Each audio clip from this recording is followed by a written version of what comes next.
Excelentísimas e ilustrísimas autoridades, señoras y señores, como presidente de Nueva Economía Forum tengo el placer de darles de nuevo la bienvenida al Foro España Innova, que organizamos con la colaboración de Orange.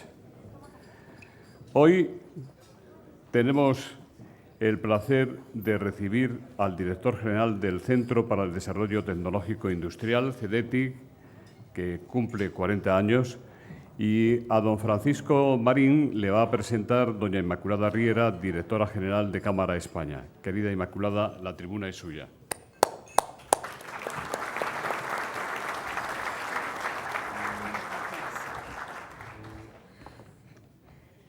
Muchas gracias. Muy buenos días a todos ustedes. Muchísimas gracias, ante todo, a Nueva Economía Forum y a su presidente, José Luis Rodríguez, por la organización de este acto del Foro España Innova y por la oportunidad de presentar a mi buen amigo Francisco Marín, director general de uno de los organismos más relevantes, más respetados y más prestigiosos, como es el CEDETI. Gracias, Paco. Y déjeme también trasladar un saludo especial a muchos de los amigos que acompañan a Francisco en este desayuno y un saludo especial a la secretaria de Estado de Investigación, Desarrollo e Innovación, tan comprometida con la I+D+I.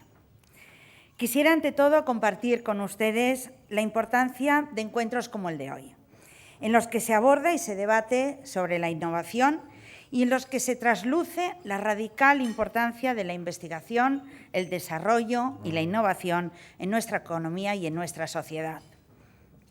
Y lejos de acomodarnos en la satisfacción y conscientes de los retos y el recorrido que tenemos ante nosotros y ante Europa, sí creo importante que es fundamental reivindicar los avances que se han producido en la competitividad del tejido empresarial español. La conciencia de la importancia de la inversión en I+D+I por parte de las empresas como factor determinante de su competitividad ha ido creciendo en los últimos años. Y esto se ha traducido en resultados. Y en estos resultados de mejora, el CEDETI ha tenido un papel destacado y la colaboración público-privada ha sido una realidad. Referirnos al CEDETI es fundamentalmente referirnos a la innovación, pero no solo, porque la investigación y el desarrollo están presentes también en toda la actividad que desarrolla. Y referirnos al CEDETI es referirnos hoy a un equipo de excelencia y a Francisco Marín, como director general del mismo. Presentar a Paco es presentar a una persona profundamente comprometida con la tecnología, con la empresa y con la internacionalización. Su trayectoria viene marcada por la vocación tecnológica, por un firme compromiso empresarial y por una constante inquietud por promover esta alianza de éxito que conforman conocimiento, tecnología y empresa. Quiero resaltar y compartir con ustedes tres aspectos que para mí definen a Paco. En primer lugar, Paco, eres tecnología. Ingeniero superior de Telecomunicaciones por la Universidad Politécnica de Madrid, ha desarrollado la mayor parte de su carrera en el sector privado como creador, impulsor, gestor de empresas de ámbito tecnológico. Pero no se quedó allí. Su inquietud y su compromiso con el contagio de la tecnología, con el impulso de la innovación empresarial, lo llevó a una dedicación, a una implicación muy importante con el mundo asociativo, como presidente del Foro de Empresas Innovadoras, patrono de COTEC y vicepresidente de la Comisión de I+D+I de la COE. En segundo lugar, Paco es emprendimiento, eres emprendimiento. Su perfil emprendedor ya emergió en la década de los 80, cuando creó la empresa Eliop. Desde entonces ha ocupado diversos puestos de alta responsabilidad en la gestión de empresas de base tecnológica y en el 2010 fue nombrado socio director de Future Plus, donde gestionaba un fondo de capital riesgo. Puro espíritu emprendedor. Y por último, Paco es internacionalización. Lideró la expansión internacional de su empresa en Iberoamérica, Turquía, India. un magnífico conocedor de los mercados internacionales, del posicionamiento de nuestras empresas en ellos y de las capacidades, del potencial y de los retos que tenemos en Europa y fuera de Europa para mejorar nuestro posicionamiento. Una trayectoria, en definitiva, de compromiso público y privado y una trayectoria de compromiso tecnológico que le llevó en el año 2015 a ser nombrado director general del CDTI. Y no quisiera dejar de compartir con ustedes dos de los activos que, en mi opinión, son de los más importantes del CDTI. Por una parte, uno más intangible, como es el conocimiento profundo que tiene del sistema de I+D+I. Y por otra parte, la capacidad de arriesgar cubriendo parte del riesgo típico de los sectores de alta tecnología, cumpliendo una función tractora y de impulso a la innovación industrial, contribuyendo al crecimiento y a la competitividad de nuestro sistema y permitiendo desarrollar y difundir una nueva cultura del riesgo intrínseca en la innovación y en la internacionalización. Y todo ello ha hecho del CDTI un organismo público que va más allá de la financiación de la innovación tecnológica. Y no puedo dejar de subrayar la función de interés general que cumple el CDTI por la dimensión social que adquiere la I+D+I. Esta defensa del interés general es un vínculo que nos une al CDTI, a la Cámara de Comercio de España y al sistema cameral. Todos nosotros somos firmes defensores de la necesidad de colaboración estrecha entre las instituciones y entre el sector público y privado. Es necesario seguir avanzando en la estrategia de innovación, siendo capaces de anticiparnos a las necesidades de las empresas y a los cambios, apostando por los recursos y los medios necesarios y contando con la implicación público-privada. Y todo ello con el papel inestimable del CDTI, con el papel inestimable de su excelente equipo y con Paco al frente del mismo. Un equipo y Paco que continuarán impulsando la proyección de nuestras capacidades y nuestros conocimientos y que nos encontrará al sistema cameral siempre a su lado. Muchas gracias a todos y Paco, muchísimas gracias a ti por esta oportunidad y sobre todo felicidades y agradecimiento por tu trabajo, por tu compromiso y por tu esfuerzo. Muchas gracias.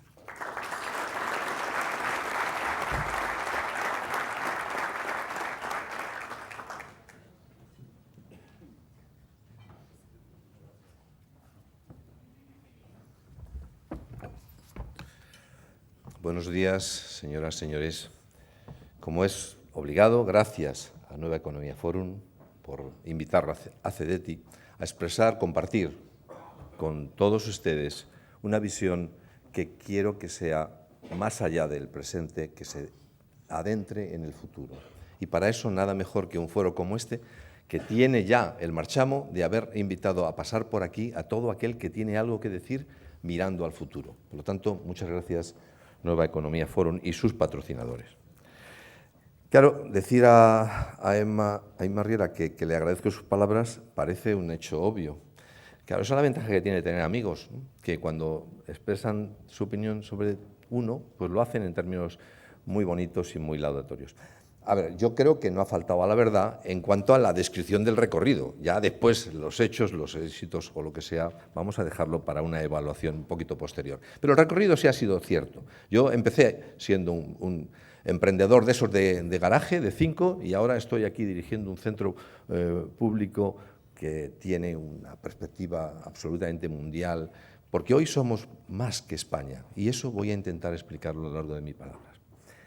Por lo tanto, gracias a los organizadores, gracias a Inma, y gracias, como no, a todos ustedes, empezando por mi secretaria de Estado, querida Carmen, por mi presidente, querido Juan María, por la secretaria general de Industria, por el rector, por los directores generales, por las embajadas que están conmigo aquí, por los muchos empresarios, compañeros de trabajo que han recorrido conmigo muchas millas para difundir la empresa española allá donde no nos conocían. Por lo tanto, gracias a todos por ocupar vuestras apretadas agendas durante un ratito esta mañana y poder conocer un poco más cómo CDTI ve el futuro. Mi presentación va a tener tres ejes, digamos que básicos, que luego se van a entremezclar, lógicamente. El primero es, yo quisiera actualizar el conocimiento que se tiene del CDTI. Es una entidad con 40 años. Luego hay cantidad de lugares comunes. Hay cantidad de lugares comunes que dicen, por ejemplo, y lo encuentro cuando voy por ahí, no, el CDTI básicamente es un banco.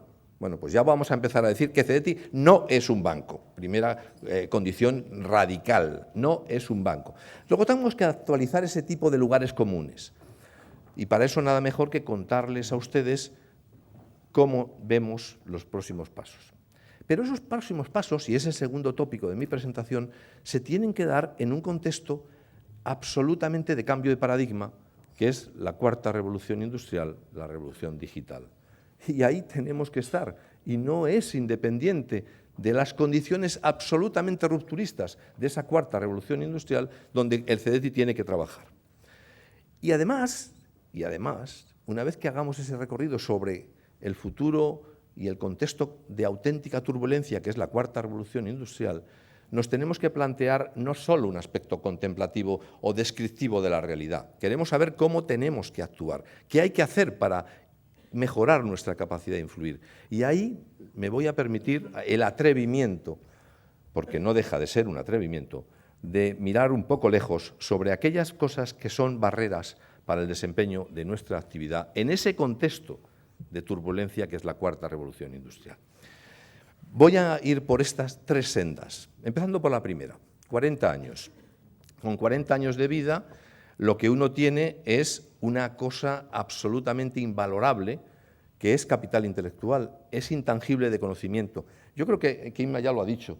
Hemos acumulado en 40 años la experiencia de todos ustedes y de muchos más, porque por CDTI han pasado más de 12.000 empresas que en estos tiempos han sido capaces de contarnos su experiencia, y como CDTI no solo evalúa, financia, sino que también sigue, somos una agencia un poquito incómoda para algunos, porque somos capaces de seguir lo que ustedes comprometen a hacer.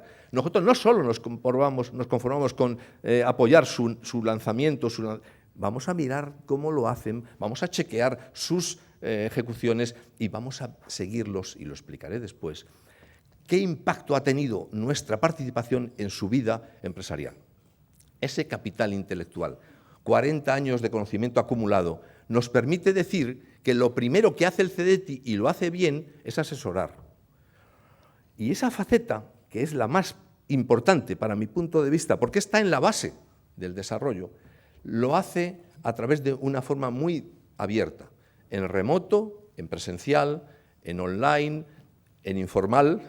Y digo informal porque les invito a que cualquiera que tenga una idea, sea la idea más, llamémosle extraña que tenga, y quiera saber cómo la encamina en esta fronda tan difícil de identificar qué instrumento es el que le conviene a mi idea, pase por el CDTI.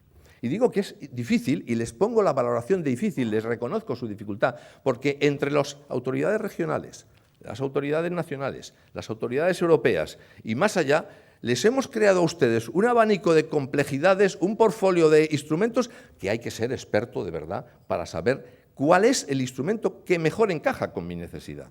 Bueno, pues CDTI es una buena ayuda para hacer eso.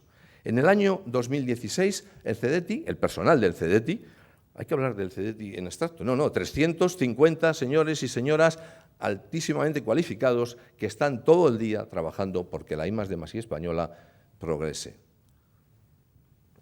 Ese 2016, el personal del CDTI asesoró a 3.700 propuestas de proyecto empresarial, investigador, tecnológico, centro tecnológico.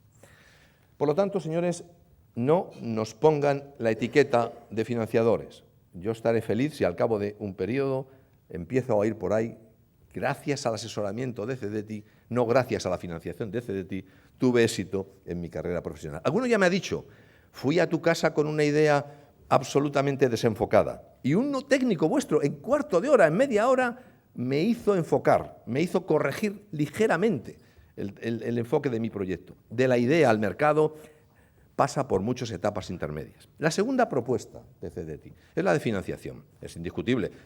Nosotros hacemos Somos absolutamente conscientes que financiar es fundamental. Pero lo importante es que entendamos que esa financiación tiene que cubrir todo el abanico de la vida de las ideas de innovación en España, de I+D+I en España. Vamos de la idea del capital semilla o en financiación por vía equity o por vía de ideas, hasta la idea de empujar el crecimiento con los programas 100, que llegan hasta 20 millones de euros de participación y de alguna manera también con nuestra participación en equity en ese tipo de empresas en crecimiento. Por lo tanto, acompañamos con todos los instrumentos, desde que se nace hasta que se crece. No, hasta que se muere no, ahí no queremos estar. La verdad es que nos gustaría que eso no pasase nunca. Financiación que en este caso concreto, en el año 2017, va a tener como objetivo poner a disposición de los participantes españoles 1.000 millones de euros. En el año anterior, en el 16, esa cifra fue de 726. Gracias, Secretaria de Estado, gracias, Presidente, por ayudarnos a subir ese techo, ese volumen de fondos a disposición, porque realmente corresponden con demandas del tejido empresarial, del tejido investigador, como luego me encantará explicarles. La tercera idea es la idea de internacionalización. Y además ahí tenemos una doble vertiente, una que tiene que ver con nuestro entorno europeo, nuestro entorno cercano. Ya he prometido por ahí, en algunas intervenciones que estoy haciendo en las comunidades autónomas, que la próxima vez que hable, no hablaré de internacionalización hablando de Horizonte 2020, porque me parece un auténtico, digamos, extraña situación.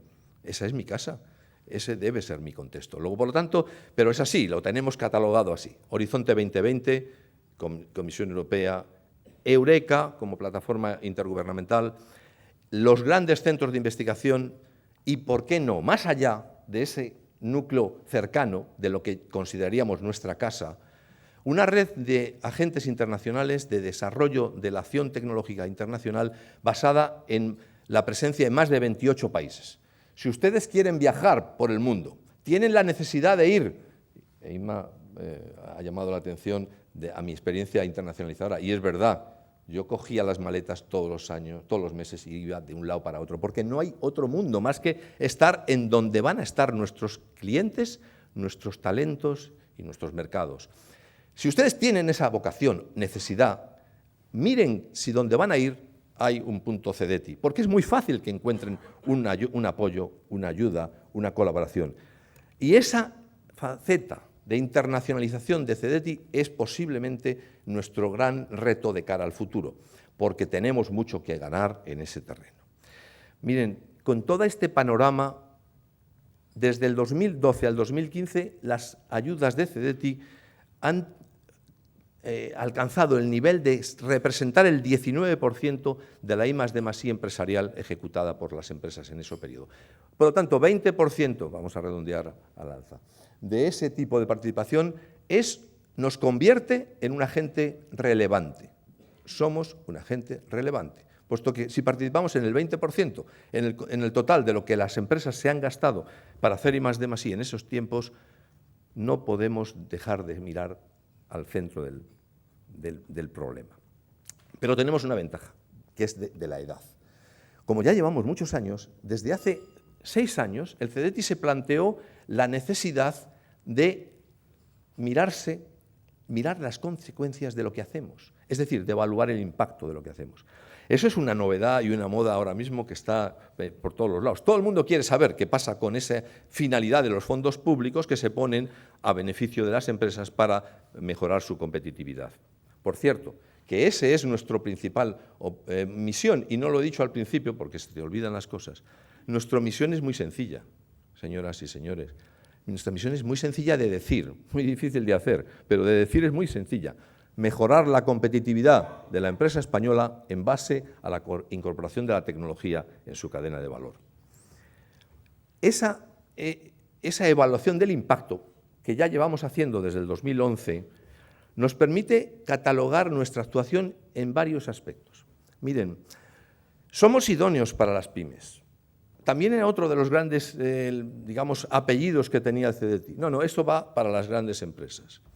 No, no es verdad. Somos idóneos para las pymes. El 50% de los proyectos presentados en ese periodo y evaluados con nuestra unidad de análisis de impacto corresponden con pymes de menores de 50 empleados.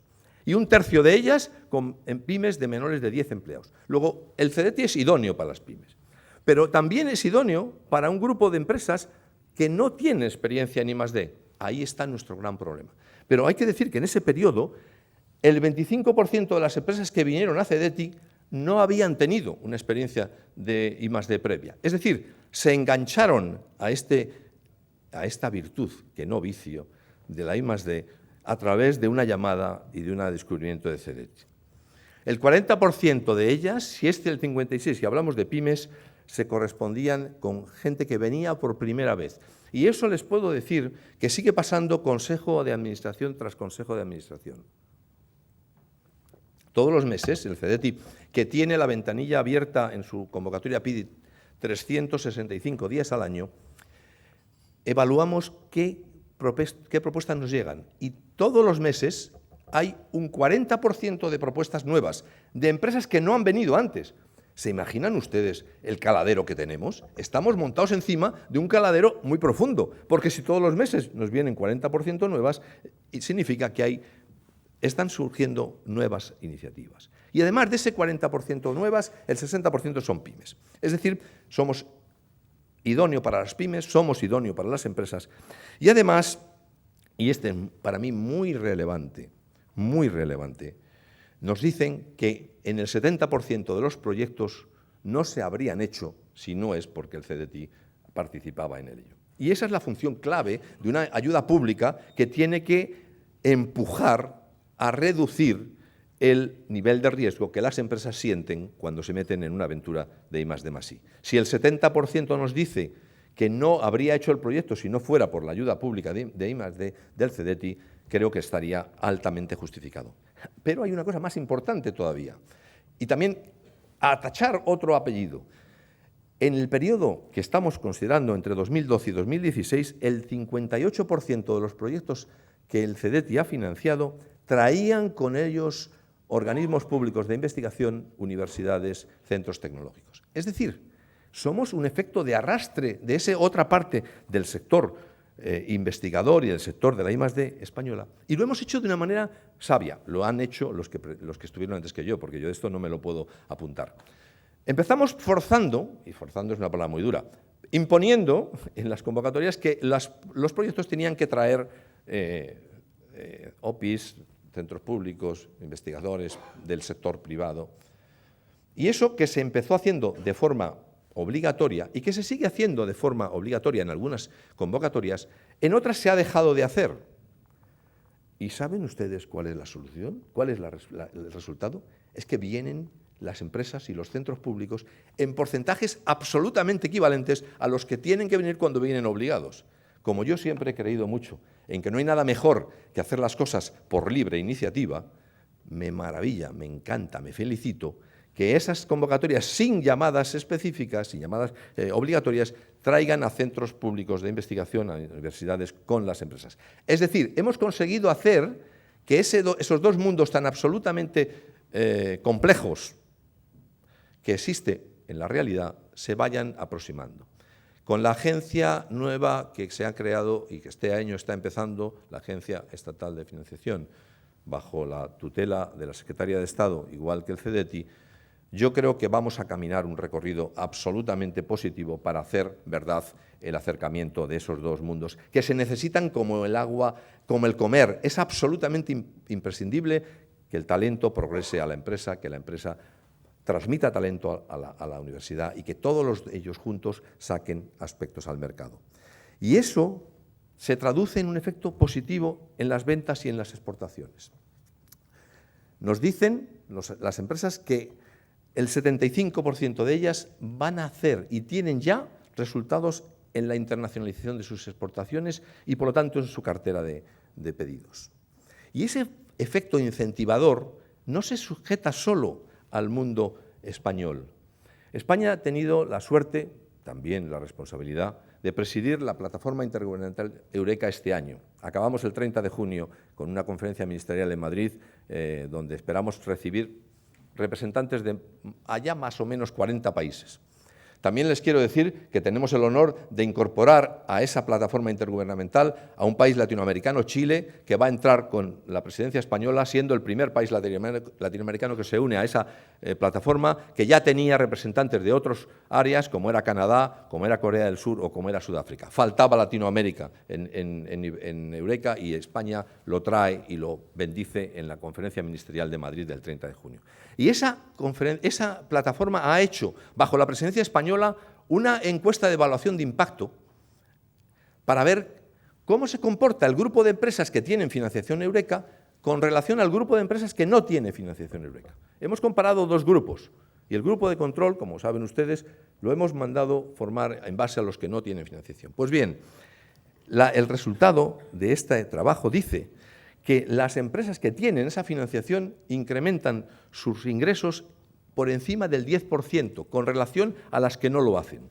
Todo el mundo sabe que este tipo de evaluaciones tienen sus grandes teorías, pero yo me quedo con los datos objetivos que salen de una encuesta muy cuantiosa desarrollada. Es decir, que tenemos una organización actualizada, que tiene evaluación de impacto. Tengan ustedes la seguridad de que sabemos cómo gastamos, cómo empleamos los dineros. Y nos queda un reto tremendo, para mi punto de vista, que es traducir la I+D, la sensación de la I+D a la ciudadanía. Miren ustedes, la ciudadanía no sabe lo que es la I+D+I. De hecho, si ustedes preguntan en la calle, lo más fácil es que le digan ¿y más qué? Porque I+D+I no es nada explícito. Necesitaríamos hacer un trabajo de divulgación para que todo el mundo entendiera que una mejora en sus alimentos, una mejora en sus medicamentos, una mejora en sus transportes, una mejora en su movilidad, una mejora en su forma de viajar, todo eso es I+D, pero yo creo que la gente no lo asocia.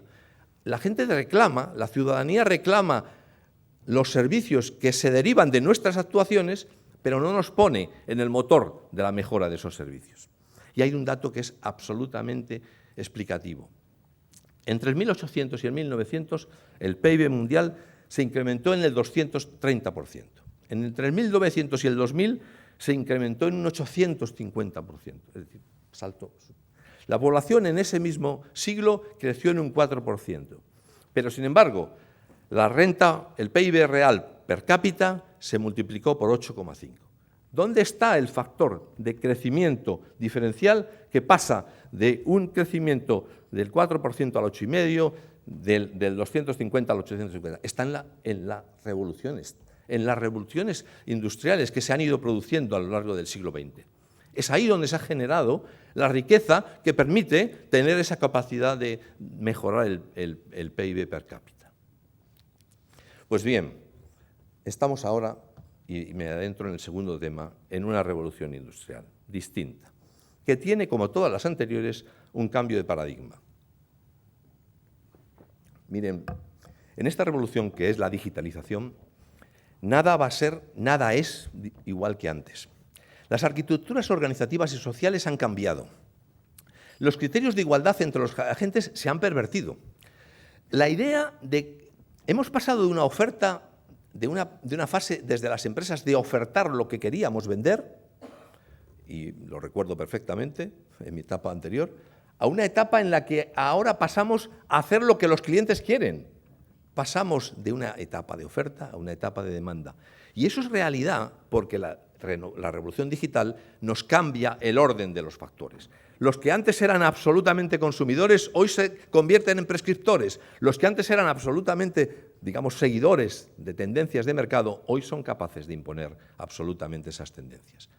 Y ese nivel de cambio se sustenta en base a algo que es todavía más relevante, que es absolutamente la unión e interacción entre el mundo físico y el mundo intangible. Mundo físico al que estamos penetrando de sensores, al que estamos absolutamente metiendo un conjunto de medidas que nos hace conocerlo en profundidad, pero a unos niveles que son realmente muy importantes. Sabemos cómo está nuestro cuerpo porque nos hemos puesto una camiseta que tiene una sensorización que es capaz de decirnos, y a nuestro médico y a nuestro sistema de salud, si estamos teniendo una hipertensión o si estamos teniendo un elemento de ataque diabético. Estamos penetrando el mundo de sensores. Y esa penetración del mundo de sensores está generando un volumen de información que todos ustedes seguro que han oído cifras de estas. Pero hoy, al 16, hay 6.000 millones de aparatos conectados. En el 2020 va a haber 20.000 millones. En el 2050 las proyecciones que hacen los expertos en este tipo de cosas llevan a cifras absolutamente inmanejables. Porque claro, hoy hay 6.000 millones, pero es que allá ya se va el número de habitantes. Es decir, estamos en un futuro en el que por cada habitante de este planeta va a haber por lo menos 10 elementos sensorización conectados. Eso genera un volumen de tráfico de datos que es impresionante. El terabit por segundo, que los compañeros de telecomunicación sabemos que es una especie de aberración, porque en un terabit por segundo caben el contenido de haber talado 50.000 árboles o de haber hecho 80 millones de páginas Word. Es decir, de alguna manera es cantidades de información que nos superan. Bueno, pues en este tema, en el 2005 al 2014, alcanzamos los 211 terabits por segundo. De alguna manera me parece cantidades para empezar a preocuparnos. ¿Qué son los rasgos característicos que tienen esta revolución digital? 3 muy rápidos. El tratamiento de la información que se genera de esa sensorización. Todo el mundo ha oído hablar del Internet de las cosas. La automatización inteligente. Todo el mundo ha hablado de la algorítmica, y tengo que ir un poco más deprisa. La algorítmica, que es algo que está empezando a preocupar al Homo sapiens, que hace unas pocas temporadas se consideraba Homo Deus, que iba a dominar el mundo, y que hoy se encuentra que aunque le aparece algo nuevo, imprevisible, inesperado, que es la algorítmica, que le empieza a ocupar inclusive sus propias áreas de competencia. Algorítmica como elemento absolutamente inmanejable. Y la conectividad. Todo está conectado. Nuestras cadenas de producción con nuestras cadenas de logística, con nuestras cadenas de análisis del mercado, todo está conectado. Con esas condiciones, nosotros, ¿cómo tenemos que hacer? ¿Qué tenemos que hacer? Bueno, pues tenemos que responder a 3 retos: la transversalidad, la heterogeneidad y el ritmo acelerado. La transversalidad, porque ya no más este problema es de un sector concreto. Ya no más, este es un problema de las TIC o de la industria manufacturera o de la aviación interplanetaria. Ya no, afecta a todos. La digitalización empuja el conocimiento en todos los sectores. Transversalidad. Heterogeneidad, porque los conocimientos ya no son simples. Yo me acuerdo cuando estudiaba que lo importante era ser experto en microondas o ser experto en digital, en aquellas épocas de los circuitos integrados, o ser experto en... Hoy, para tener éxito, los equipos se tienen que fundir en elementos mucho más complejos, mucho más mestizos. Y además lo han de hacer muy deprisa, a ritmo aceleradísimo. Por lo tanto, CEDETI, en ese contexto, está sometido a un reto para dar respuesta a esos 3 ejes: transversal, heterogéneo, rápido. Transversal ya lo estamos haciendo a través de algunas de las llamadas que nos permite atacar retos para la sociedad, no soluciones sectoriales, sino retos, cosas que abarquen un conjunto de conocimientos. Lleva implícito la segunda, la heterogeneidad. Y sobre todo me preocupa el ritmo. Miren, nosotros estamos pendientes de poder sacar en plazo muy breve, y lo intentaremos con toda la fuerza que nos dé la voluntad, instrumentos que permitan que ustedes fallen rápido y fallen barato, porque lo que no cabe en la menor duda es que van a fallar. Nadie puede acertar. Esto, haciéndolo con este ritmo y esta dificultad, nadie va a dar a la primera. Luego es importante que ustedes tengan instrumentos que les permitan pilotar, que les permitan pruebas de concepto, que les permitan saber si lo que están haciendo está bien. Y si en caso de que no lo hagan, por lo tanto, corregir, porque el riesgo, la equivocación es que implícita a la I+D. Si nosotros hacemos que nuestros instrumentos no penalicen ese riesgo, no penalicen ese fallo rápido, habremos dado un paso muy fuerte. Con este contexto, lo que es cierto es que estamos ante una etapa donde la innovación se acelera, la presión por obtener resultados es absoluta, la innovación abierta se considera un hecho absolutamente clave. Es decir, estamos ante un fenómeno de globalidad total. ¿Qué tiene que hacer, por lo tanto, alguien, y me adentro en el tercer bloque, que quiera actuar en ese fenómeno global? Pues tiene que estudiar a la competencia, es bastante obvio, ¿no? Tiene que estudiar qué están haciendo los demás. Y ahora les voy a hablar como europeo, no les voy a hablar como español, porque creo que nuestro problema no se resuelve en el marco de España. Nuestro problema se resuelve en el marco de donde se deciden nuestras grandes líneas. Como europeo, la Comisión Europea ha elaborado un informe que he tenido la suerte de leer hace pocas semanas, en el que nos compara de cómo hacemos en Europa las políticas de I+D con relación a cómo lo hace Australia, Brasil, Canadá, China, Corea del Sur, India, Japón, Rusia y USA. Es decir, un benchmarking absolutamente útil. Bueno, pues el benchmarking dice cosas sabrosísimas. Por ejemplo, que en Europa primamos la política de competencia, mientras que fuera de Europa se prima la política de competitividad. Y fíjense qué idea más sencilla, pero qué idea más potente. Si uno realmente está frenando la competitividad por motivos de competencia, lo único que está haciendo es impedir que haya elementos disruptivos en el mercado. Además, fuera de Europa, en los países que he citado, se hacen apuestas por políticas específicas donde se quiere que esos países tengan liderazgo mundial. Así vemos que Estados Unidos e India gastan más del 25% del presupuesto destinado a I+D en el sector biotecnológico, que Rusia lo hace en el sector energético, Corea del Sur lo hace en el sector TIC. Es decir, hay apuestas por jugar un rol específicamente. Se hace, y es otro tema muy importante, una apuesta por la simplicidad, y en Europa hemos apostado por la complejidad. No hay nada más que ver el programa Horizonte 2020 y nuestro célebre Gruyère, que elaboró uno de nuestros clientes, que era absolutamente imposible de saber qué hay ahí, absolutamente imposible por el número emergente de instrumentos. Se tiene el caso de que en esos países contrastados hay una o dos intensidades de ayuda concretas y en nuestro caso estamos hablando de una diversidad de hasta 31. Por resumir, nuestro modelo de ayudas de Estado que nos rige, yo creo que no contempla la resolución de la paradoja europea. Es más, creo que la frena, la mantiene. Y así llevamos que los que somos un poco más antiguos en esta casa ya sabemos que venimos hablando de la paradoja europea desde hace más de 10 años, por lo menos. Y no avanzamos suficientemente porque creo que no hemos puesto los mecanismos de resolución de las barreras que hacen que no lleguemos con los tramos altos, los TR altos, al mercado. Justamente estamos en esa etapa anterior. Tenemos, por lo tanto, una oportunidad con la revolución digital. Tenemos un reto, que es cambiar los mecanismos que nos impiden progresar. Tenemos una masa crítica de empresas que nos permiten hacerlo. Y voy a compartir con ustedes una de mis mayores orgullos, que no es personal, es justamente de ustedes, como dice muy a menudo la Secretaria de Estado. Son ustedes los que hacen que el instrumento PYME de la Unión Europea, España lidere con el porcentaje número 1. Y además, en un sitio donde se acierta solo el 10%.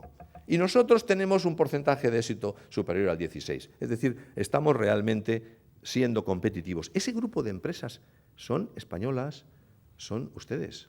Pero es que el CEDETI el año pasado hizo una convocatoria Neotec para empresas semilla, con menos de 4 años de vida, y tuvimos 450 proyectos que nos ha costado trabajo evaluar para elegir los 120 mejores.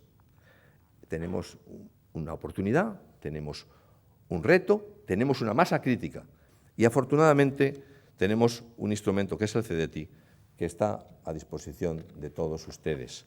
Un colega mío, para poner colofón a mi presentación que hago por ahí por las comunidades autónomas, ha hecho una cosa que me ha divertido y me van a permitir que lo comparta con ustedes. Y es convertir las palabras CEDETI, adjetivar las palabras CEDETI, que para la gente es una cosa conocida, pero es algo absolutamente crítico.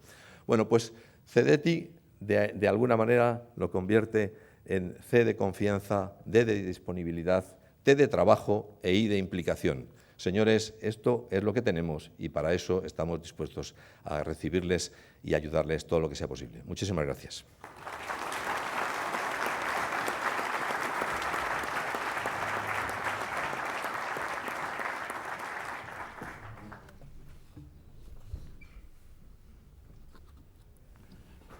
gracias, Inmaculada.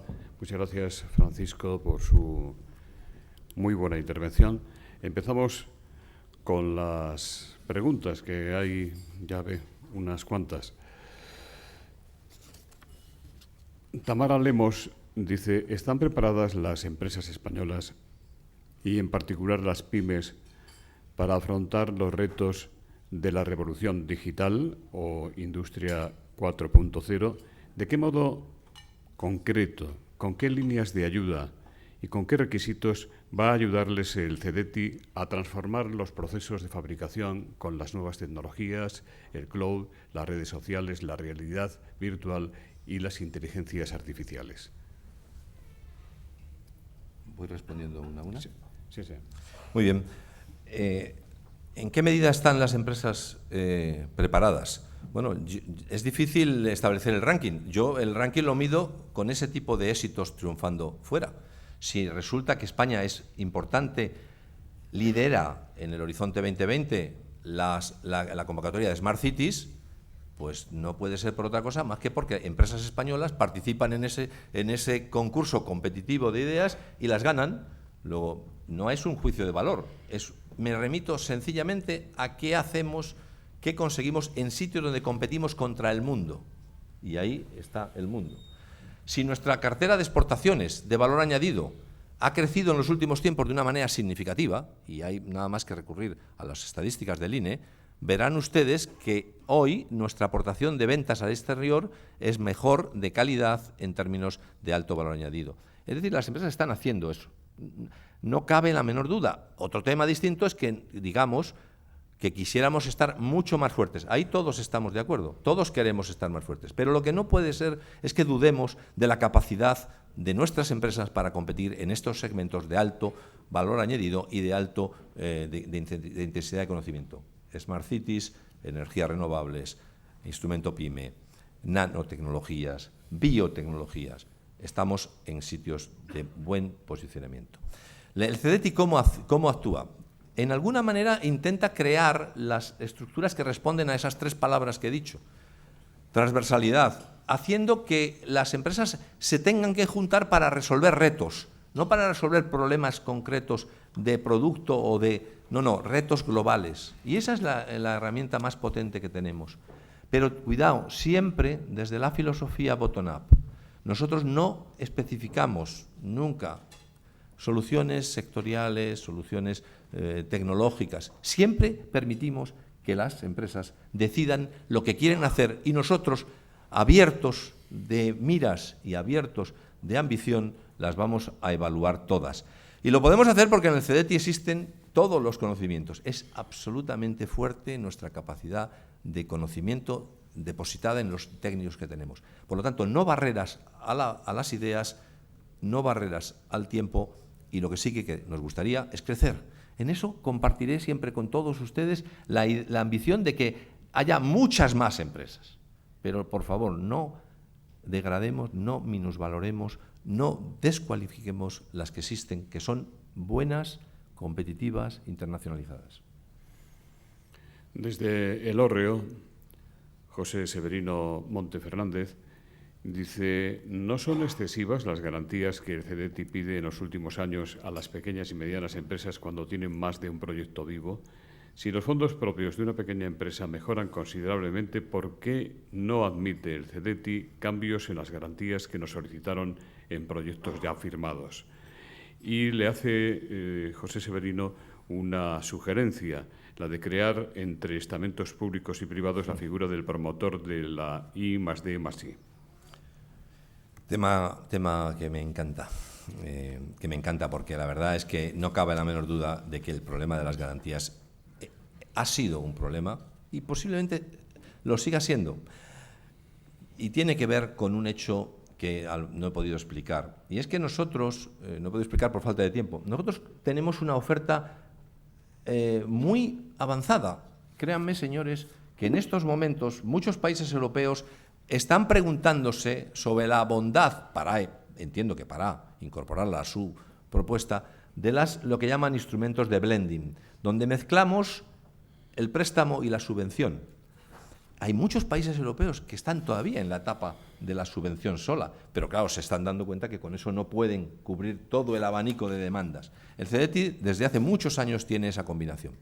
Y esa combinación, que es dinero que se va a dar, llamémosle a fondo perdido, con dinero que se tiene que devolver en condiciones absolutamente espléndidas.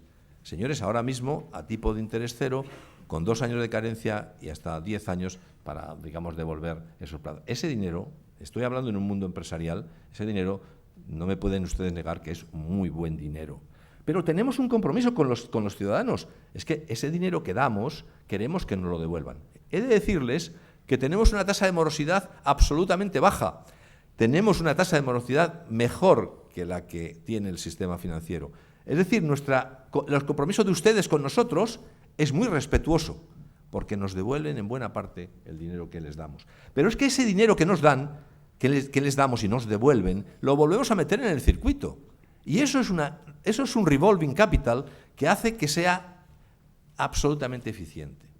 Por lo tanto, señores, tenemos que tener cuidado con mantener el ingreso de retorno asegurado para poder mantener la bomba encendida. Dicho esto, que es una consideración general, en el año 2015 el CDTI introdujo una condición de minoración de garantías para las pymes con proyectos excelentes. A esas pymes con proyectos excelentes, inclusive teniendo un balance damnificado, le hemos reducido de una manera suficiente las garantías. Y este año, en los proyectos 100, donde las grandes empresas arrastran las pymes tecnológicas más avanzadas, les vamos a aplicar esa minoración de garantía a las pymes del proyecto 100 siempre y cuando tengan la calificación de excelente. Porque creemos que es lo que nos debemos hacer, debemos de financiar, debemos de apoyar la excelencia empresarial. Por lo tanto, es verdad que ha sido en el pasado una barrera importante, sobre todo cuando empezamos a tener esos momentos tan difíciles de fallidos, de defunciones, etcétera. Es verdad que convendría, y lo vamos a hacer, reestudiar este tipo de situación en comportamiento de crecimiento. No es lo mismo el comportamiento en un momento de crisis que en un momento en... Pero algunos pasos hemos dado ya, como este tema de la minoración de garantías. José María Rojas Cabañeros, del Instituto de Salud Carlos III, le pregunta qué opina de la red Cervera propuesta por el Partido Ciudadanos y si ve factible un encaje con el CDTI o en el CDTI. Bueno, es un tema que está ahora mismo en discusión, por lo tanto yo no puedo tomar posición, porque no tengo, digamos, la capacidad de...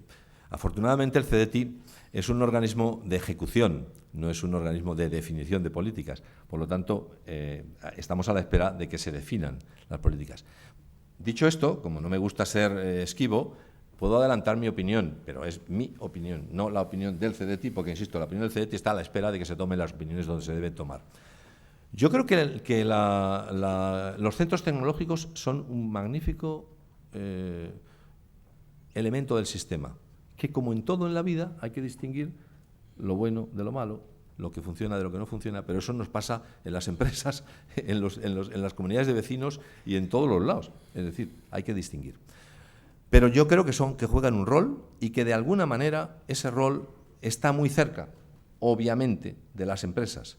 Y es un puente entre la investigación pública, la investigación y las empresas. Si eso es así, el CDTI, mi opinión personal, es que debe de estar involucrado en ese contexto, porque son actores de nuestra cadena de valor. Si yo les he explicado a ustedes que hemos dado 800 y pico millones en un periodo para hacer financiación de las organizaciones de investigación y los centros tecnológicos vehiculan ese saber hacia el mundo de la empresa, parece que algo debemos de tener que hacer. Yo espero del acierto, confío absolutamente del acierto de las decisiones que se tomen alrededor de la red Cervera, pero lo que es cierto es que tengo que estar a la espera de lo que se decida. ¿Quiere decir algo, doña Carmen Vela, que de esto sí que puede hablar la Secretaria de Estado de Innovación? No era yo cliente hoy en este desayuno. Bueno, sí, claro que podemos decir algo. La red Cervera está incluida ya en el presupuesto, son los presupuestos que a día de hoy están en discusión. Tiene una aportación económica ya definida. Son en total 500 millones de euros, de los que 20 millones son capítulo 7, es decir, la parte que irá a subvención, y el resto en capítulo 8, en créditos. No se les escapa a ustedes que va a ser muy difícil ejecutar un presupuesto bien dotado para una actividad muy interesante, porque el presupuesto vamos a aprobarlo a mitad de año. Dicho esto, los epígrafes que queremos introducir en la red Cervera, y como bien decía el director de CEDETI, hay muchos temas que están en definición, están incluidos en el nuevo plan estatal del periodo 17-20, que estamos también discutiendo y que muy pronto se pondrá a consulta pública. Entre las actividades está, por ejemplo, un reconocimiento del fortalecimiento institucional, es decir, aquellos centros tecnológicos de excelencia. Tenemos programas análogos en la Secretaría de Estado con los centros Severo Ochoa y las unidades María de Maeztu, es decir, ser capaces de marcar aquellos centros que son realmente pioneros y que están haciendo una actividad muy importante para mejorar, si cabe, su actividad dentro de este programa de fortalecimiento institucional. Estamos considerando también la presencia de cheques tecnológicos, es decir, ayudas específicas a las empresas dentro de este programa para que trabajen con esos centros tecnológicos, con los buenos, como también bien apuntaba Paco. Es decir, hay una serie de medidas que no pretenden otra cosa, sino fortalecer la investigación y la innovación en las empresas, sin lugar a dudas, uno de nuestros mayores problemas estructurales, y creemos que bajo este programa, con todas las líneas que iremos poco a poco definiendo también con su ayuda y con sus aportaciones, cuando pongamos el plan a consulta pública, tendremos un buenísimo instrumento para seguir fortalecimiento de la colaboración público-privada tan necesaria, yo diría que imprescindible en nuestro sistema. Pues en relación con estos temas también, Eduardo Gálvez, de CAF, dice, en su papel de asesor acompañante, ¿qué rol puede jugar el CEDETI en la conexión de empresas privadas y públicas con proyectos innovadores y con empresas internacionales? ¿Puede apoyar la contratación pública innovadora? Hay muchas cosas metidas en esa pregunta, ¿eh? Sí, voy a ver si intento ponerle un poco de claridad, porque hay por lo menos para media hora. Vamos a ver, que puede ayudar a integrar. Ese es nuestro gran deseo. De facto, para que eso sea real, este año el CEDETI anuncia el lanzamiento de un servicio nuevo que estará operativo a final de año, que hemos llamado Ágora. Y que tiene Ágora CEDETI, que tiene, como el nombre indica claramente, fácil de explicar, buscamos el sitio de encuentro, buscamos el sitio en el que empresas busquen empresas para hacer proyectos conjuntos. Y eso existe ya, hay muchos, digamos, elementos en el mercado. Lo que vamos a aportar nosotros es un cualificador sobre la idoneidad del noviazgo. Ese noviazgo es idóneo porque lo que estás buscando corresponde con lo que en la historia del CEDETI sabemos que se sabe, es un cualificador, sencillamente. Es un elemento para decir, esta propuesta tiene buenas pintas. Pero además de eso, a través de las participaciones, y han hablado de la internacionalización, he referido a la experiencia Eureka, donde con 42 países, con 44 países este año, España establece relaciones de desarrollo bilateral o multilateral dentro de la plataforma Eureka. Y además de eso, tenemos firmados más de 30 convenios multilaterales, bilaterales, y recientemente hemos lanzado la componente unilateral. ¿Qué es la componente unilateral de nuestra ayuda? Pues uno de ustedes, de repente, quiere ir a un sitio como Estados Unidos, donde resulta que su partner americano no encuentra el equivalente al CEDETI que le financia su parte, porque tienen un sistema de financiación que es distinto. Hasta hace poco tiempo, si no existía esa simetría entre nuestro apoyo aquí y el apoyo del otro país en la empresa remota, nosotros no podíamos hacer nada. Hemos cambiado y hemos incorporado el unilateral. Nosotros financiamos a la empresa española siempre que nosotros evaluemos que la empresa remota tiene solvencia, tiene fuentes de financiación, nos importa poco de dónde vienen, para hacer su trabajo. Evaluamos la calidad del proyecto, evaluamos la solvencia financiera y financiamos a lo nuestro. Siempre en estos convenios bilaterales, España financia España y los otros financian su parte. Luego sí estamos ayudando. Miren, estamos ayudando muchísimo. Ayer hablando en conversación periódica, mensual, con mis delegados del mundo mundial, me decía el representante de Estados Unidos que llevamos en estos 5 meses la importante cantidad de 10 proyectos unilaterales planteados, cosa que les puede parecer poco, pero es que no habíamos hecho nada en esta línea en los últimos años. Es decir, estamos dando saltos muy importantes de combinación. Entiendo que la última parte de la pregunta, que puede que tenga que ver con compra pública. No lo sé muy bien porque he hablado de público. Luego hay otra. Entonces, otra vamos a pregunta, dejarlo yo para se lo después. pasaré. Francisco Torres Mora dice: ¿cómo cree usted que debería acabarse con el divorcio entre universidad e industria privada en materia de innovación e investigación? ¿El CEDETI puede aumentar su papel triangular y de pivote en estos proyectos? De muchas formas. Bueno, vamos a ver, voy a convertir la pregunta en un must, en un mandatory. Se tiene que acabar esa brecha, esa dualidad. Yo estoy aburrido y llevo mucho tiempo de oír una frase que lo he dicho hace poco en la red OTRI, con lo cual no estoy diciendo nada nuevo. Señores, vamos a cambiar el concepto de transferencia, porque la transferencia implica una graduación entre una parte y otra que a la parte que recibe no le gusta, porque es que la empresa crea también conocimiento científico, crea conocimiento importante, que ¿por qué no ha de ser vehiculado hacia el mundo universitario? Vamos a hablar de cooperación, vamos a hablar de trabajo circular en vez de hablar de transferencia. Y las palabras son muy importantes, porque en tanto en cuanto que los señores no se cambien la mentalidad de que la idea no es transferir conocimiento, sino compartir conocimiento y cooperar para el desarrollo del conocimiento, posiblemente estemos en posiciones estancadas, cada uno en su zona. Cuando uno pierde esa situación de confort y está dispuesto a moverse, a lo mejor empezamos a cambiar. Pero es que el CEDETI ya lo está haciendo. Es el responsable del pilar 2 y 3 del Horizonte 2020. Y junto con una colaboración espléndida con la Oficina Europea que se ocupa, dependiendo también de la Secretaría de Estado, del pilar 1. En el pilar 2 y 3 hay una importantísima cantidad de trabajo que viene derivado de los centros de investigación, los centros tecnológicos, las UPIs. No estamos siendo solo actores en el mundo empresarial, como yo me he esforzado por decirles antes con cifras muy claras.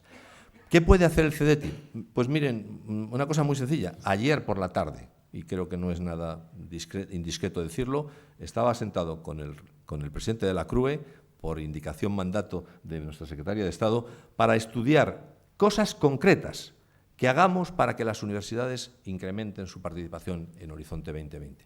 Y ya tenemos 4 propuestas que estamos modulando para poder hacer.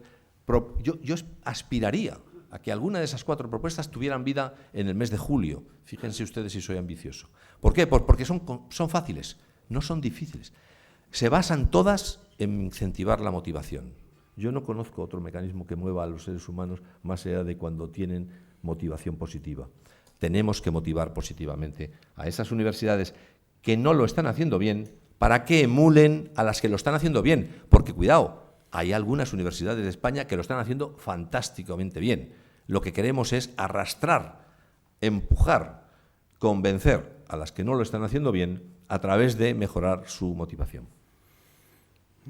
Javier Cobas, del Hospital La Paz, que coordina la ERN de trasplante pediátrico, dice: siendo el CEDETI punto nacional de contacto con Europa y habiéndose promovido en marzo de este año las redes europeas de referencia en enfermedades raras y procedimientos complejos, y habiendo un centro español como único coordinador de una de las 24 redes, ¿cómo se va a hacer el acompañamiento nacional para investigar en estas redes?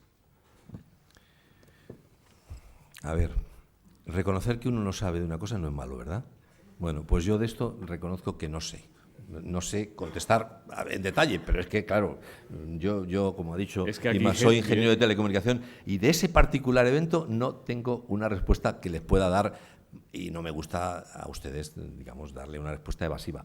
No sé si en mis compañeros que me acompañan hoy alguien puede responder a esto con seriedad y no balón de fuera. La secretaria La secretaria de Estado. Carmen, yo lo siento, Carmen, de verdad que no era voluntario esto. Es que sería enormemente sorprendente que el CDTI pudiera dar respuesta a esto. Afortunadamente, en esta Secretaría de Estado somos un instrumento muy complejo, muy coordinado en muchas actividades y en este caso concretamente es el Instituto de Salud Carlos III, con la Acción Estratégica de Salud, quien se ocupa de complementar estas actividades. Sin ir más lejos, hace 2 días yo me he reunido con el director del Instituto Carlos III con la Asociación FEDER de Enfermedades Raras. Es decir, esto no es algo que esté dejado, pero aprovecho también para decir que de la misma manera el director comenta la reunión con la CRUE para fomentar la participación de las universidades dentro de Horizonte 2020 y favorecer la colaboración público-privada en ese aspecto. Está en marcha el mismo programa. Muy pronto tengo una reunión con el director del Instituto de Salud Carlos III y la tendremos más adelante con el Ministerio de Sanidad, porque tenemos que seguir incentivando que nuestros hospitales, que nuestros institutos de investigación sanitaria, que cada vez tenemos más y cada vez son de mejor calidad, y nuestros hospitales, una red fantástica dentro del sistema de salud, tampoco están participando tan bien como podrían. Entonces, este procedimiento de incentivación, de ayuda y de apoyo se está desarrollando en los 2 sentidos y, desde luego, desde el Instituto son quien da soporte a estas redes de enfermedades raras constituidas en Europa. Yo voy a aprovechar que el Secretaría de Estado ha sacado el balón del área de penalti y ya me puedo mover más en el centro del campo para decirles, compartirles que lo que sí hay es una vigilancia muy concreta. Y el año pasado, fruto de mis visitas a ustedes, y en concreto a algunos que están sentados en la mesa presidencial, entendimos que para el instrumento, para el sector salud, nuestro desempeño tenía barreras, tenía dificultades. Y ustedes me lo hicieron saber, porque esa es la gran ventaja de esa comunicación abierta que tenemos. Y nos dijeron, es que estas barreras nos impiden participar en la medida en que debemos. Bueno, por lo que tiene este sistema, y el CDTI presidido por el secretario general de Ciencia e Innovación, la flexibilidad para en el siguiente Consejo de Administración plantear, cambiar aquellas cosas que son barreras removibles para hacer que un sector recupere. Y cambiamos una tipificación de los proyectos que iban a unas convocatorias europeas concretas, no voy a entrar en el detalle, pero lo que es verdad, y eso es maravilloso, es que pocos meses después los proyectos en ese sector han empezado a subir. Es decir, vemos que la capacidad de regar que tiene el CDTI de instrumentar mecanismos produce efectos positivos de manera rápida e inmediata. Eso estamos abiertos a hacerlo en otros temas. De hecho, estamos hablando con sectores relevantes del país que nos plantean cosas que estamos estudiando. Esa es la vida misma del CDTI y, por lo tanto, les invito a que, por favor, no nos olviden, tráiganos vuestras propuestas. Gerardo Sánchez dice, cuando se habla de la revolución digital, como usted la llama, suele olvidarse al sector primario. ¿Podría hablarnos de casos en este sector en los que haya participado el CDTI, por ejemplo, en el sector del vino? Miren, el CDTI tiene un efecto sorprendente, de verdad. Y yo lo digo en términos a veces de broma y suena un poco como una caricatura, pero creo que es verdad. Podemos estar en un consejo de administración aprobando la mejora de la capacidad de un aroma, de un vino español que se va a tratar de meter en un mundo, o de unos elementos alimenticios que tienen que entrar en el mercado islámico, árabe, o hablar de curar la enfermedad de un grupo de toros de Lidia. Y esto se ha pasado, ¿eh? Hemos hecho cosas de toros de Lidia, que yo cuando la primera vez que vi el proyecto dije, bueno, madre mía, hasta el espacio. Podemos hacer con la participación de empresas que están aquí presentes, de las cuales me honro de estar cerca, manejar cómo se llega con la Rosetta a ese tipo de satélites que hay por ahí lejanísimos. Todo eso pasa en el CDTI, 360 grados, bottom up. Por lo tanto, el sector concreto que me refiere en la pregunta, el agroalimentario, es el sector más pujante en los periodos de la crisis. Hemos visto cómo crece en intensidad, en ventas, en internacionalización, en ruptura. Esta tarde creo que voy a ir a la clausura de la asociación del sector. Les puedo decir que están absolutamente orgullosos de cómo han colaborado en este periodo de la crisis a través de unas políticas anticíclicas y a través de lo que yo creo que es así, poner la I+D como elemento de salida de una etapa difícil. Si uno no pone la I+D por delante, lo va a tener más difícil. Si lo pone, ese sector es un ejemplo. Vino, yo no sabría decir, porque me gusta mucho el vino, con prudencia. Pero, yo le animo, yo soy bodeguero y yo le animo. Pero a que me gusta siga. mucho, pero lo quiero decir que no soy experto, pero podría, y no debo decirlo, pero podría decirle de memoria más de 6, 7 bodegas españolas que han pasado por CDTI en proyectos de I+D+I en los últimos meses. Por lo tanto, vengan. Juan Gascón, de Ametic. En la cuarta revolución industrial, ¿qué sectores, qué retos pueden o son ya líderes a nivel mundial en España? ¿Qué tenemos que hacer para mantener o liderar estos sectores? Y también le pregunta Luis Domínguez, ¿qué aporta el CDTI a la industria del automóvil y a la de la aeronáutica?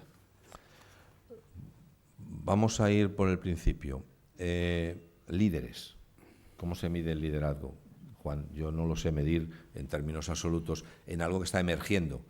Por lo tanto, yo más que de liderazgo lo que diría es de posicionamiento. ¿Están las empresas españolas posicionadas en las competiciones donde se están jugando esos términos? Yo creo que en unas más que en otras, pero sí en bastantes. He citado antes algunos de los elementos. Smart Cities, 5G, que es básicamente, el 5G es el protocolo que va a venir. Bueno, tenemos la suerte de acoger, y el CDTI es un acompañante de esto, de una plataforma para probar, testar 5G en España. 5G cuando todavía estamos hablando del 3G y del 4G, pero ya estamos hablando del 5G. Luego, posicionamiento sí, liderazgo yo no sé medirlo.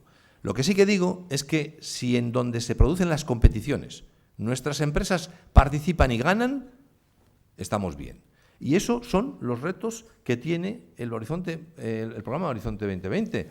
Otros elementos de medir, no me hagan ustedes hablar de algunos elementos de medir, como es la European la Innovation Scoreboard, la Union Innovation Scoreboard, que no me acuerdo ni de su nombre porque me parece que es una demostración de lo que no debe ser. No busquemos referencias en formas que nos alteran el tema. Me preguntaban también que qué hacemos para el automóvil. Bueno, vamos a ver, el sector de los ayudas al automóvil, de alguna manera, español es líder, tiene una presencia en el mundo absolutamente extendida. Y todas esas empresas, que no voy a repetir por aquello de la discreción, son clientes de CDTI, todas, ninguna. Ni la de los faros, ni la de los techos, ni la de las puertas, todos son clientes de CDTI. Han hecho en buena parte sus apuestas de internacionalización. Están absolutamente internacionalizadas. Claro, están al lado de donde se fabrican los coches. Realmente son todos clientes de CDTI. Y en el sector aeronáutico, pues bueno, yo lo que creo que tenemos claro es que, fruto de unas decisiones que tomamos hace unos años, acertadas y algunas no tan acertadas, hoy somos un actor que juega. Para mí el reto en el sector aeronáutico no es tanto el momento presente, donde tenemos buenos actores, como los retos de futuro, donde hay amenazas tecnológicas muy fuertes en las que sí que las empresas deberían de estar haciendo las apuestas correspondientes. A CDTI han venido a decirnos esos temores y esas apuestas. Y nosotros lo que decimos es que ese tipo de retos, en los días en que estamos, solo se pueden atacar desde la absoluta compartición de los riesgos y de las apuestas. No hay sector público, no hay sector privado, hay partenariado público-privado para atacar retos de ese calibre. el avión del futuro es un avión que realmente va a producir cambios sustanciales en la tecnología. Se tiene que hacer con la ayuda y el compromiso de todos ustedes. Yo creo que por la parte del CEDETI no va a faltar el acompañamiento y el soporte de eso. Bueno, la última pregunta la hace desde Bosch Javier González y quiere saber cómo potenciar el pasar de hecho en España a inventado en España como marca de identidad. Es decir, la política de propiedad intelectual. Exacto. Es un problema... Bonito tema, ¿eh? Es un problema no está resuelto. Y no está resuelto por algo que tiene que ver con la revolución digital. Y es que yo creo que el sistema de protección de la propiedad intelectual, de la propiedad industrial, se está viendo absolutamente afectado por esta idea de la heterogeneidad, de la transversalidad. Y no hay respuestas adecuadas a esta nueva forma de trabajar. Yo creo que las políticas de protección estaban más verticalizadas. Y cuando realmente uno intentaba proteger un conocimiento muy concreto, bueno, tenía muchas cosas que mejorar. Pero si encima eso ya va envuelto en un concepto de heterogeneidad y transversalidad, me da la impresión de que la situación es complicada. Y además hay otro efecto sustancial con el tema de las patentes.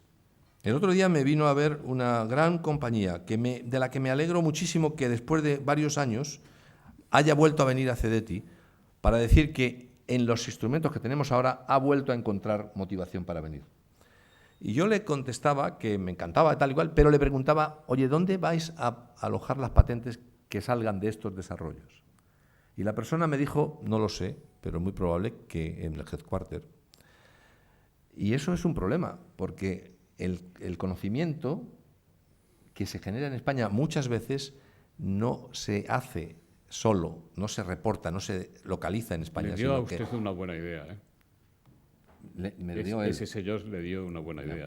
No, ponerle usted una buena condición. No me dio una buena idea porque yo no comparto eso. Yo creo que la internacionalización de la empresa de España, perdón, tiene que ver con una condición de ir y de volver. No solo las empresas españolas yendo fuera, es las empresas de fuera viniendo aquí, pero viniendo aquí en condiciones de compartir también ese tipo de trabajo que se genera y ese tipo de riqueza que se genera. Muchas gracias. Don Daniel Noriega, director de Estrategia y Comunicación Institucional de Orange, va a despedir el acto. Buenos días. En primer lugar, pues agradecimientos a Francisco, me ha encantado tu presentación, a mi querida Inma, al Foro Nueva Economía, José Luis, a la Secretaria de Estado, a la Secretaria General, al presidente de la Cámara de Comercio de Madrid, a Víctor y a todas las personalidades y amigos que están aquí con nosotros hoy. En primer lugar, tomo un poco de tu presentación el tema de la divulgación para, robándoles 4 minutos de reloj, que espero que sean 4 minutos de reloj, comentar qué es lo que hacemos en Orange. En Orange tenemos 4 programas de cierta relevancia vinculados a la I+D. Uno, el SE Digital, va dirigido a la formación. Otro, Lánzate al mentoring. Este es un programa muy bonito en el que CEOs de empresas como HP, Microsoft o Ericsson mentorizan o siguen la trayectoria durante un año de startups, dándoles consejos sobre la realidad del mercado y la realidad de estas empresas. Luego tenemos el Orange Fab, que es una aceleradora más del mercado, vinculada a lo que serían más productos y servicios nuestros del mundo de los operadores, de las comunicaciones, y el Demo Day, que es seleccionando 12 empresas que han sido las mejor valoradas, se llevan a París a participar en rondas de financiación con fondos relevantes europeos. Pero más allá de lo que hacemos en Orange, yo ahora sí que un poquitín como operador, me gustaría, y hablando también de lo que es la divulgación de lo que hacemos, contar que los operadores, ya no solo hablo de Orange, en los procesos de adaptación de los productos y servicios de los suministradores, invertimos mucho dinero en I+D precisamente para personalizar y adecuar a nuestras propias redes y a nuestros propios perfiles de clientes los servicios que vamos a dar. Y por otro lado, en un mercado convergente, como el que tenemos especialmente en España, que es, digamos, el mercado más convergente en Europa, considerando convergencia esa consolidación que tenemos de la parte de fijo, de la parte de móvil, de la parte de acceso fibra, de la parte de acceso a contenidos. Eso requiere inversiones muy grandes en plataformas para la gestión de esos servicios que se hacen por parte de los operadores. Telefónica, nosotros, Vodafone, tenemos plataformas para dar esos servicios que tanto valoramos cuando no son los operadores, cuando son otros agentes del mercado. Pues sí que me gustaría compartir con ustedes que los operadores invertimos mucho en I+D y que todos esos servicios de los que disfrutamos derivan de esos avances en I+D para esas plataformas tan valoradas en otras áreas de nuestro mundo digital. Y bueno, ya para finalizar y no pasarme de los 4 minutos, robo una cita de Francisco precisamente porque me he empollado un poquito antes de venir a algunas presentaciones suyas. Cuando le preguntan de qué va la I+D+I, él contesta de todos nosotros. Y nosotros somos una parte más de ese todos. Muchísimas gracias.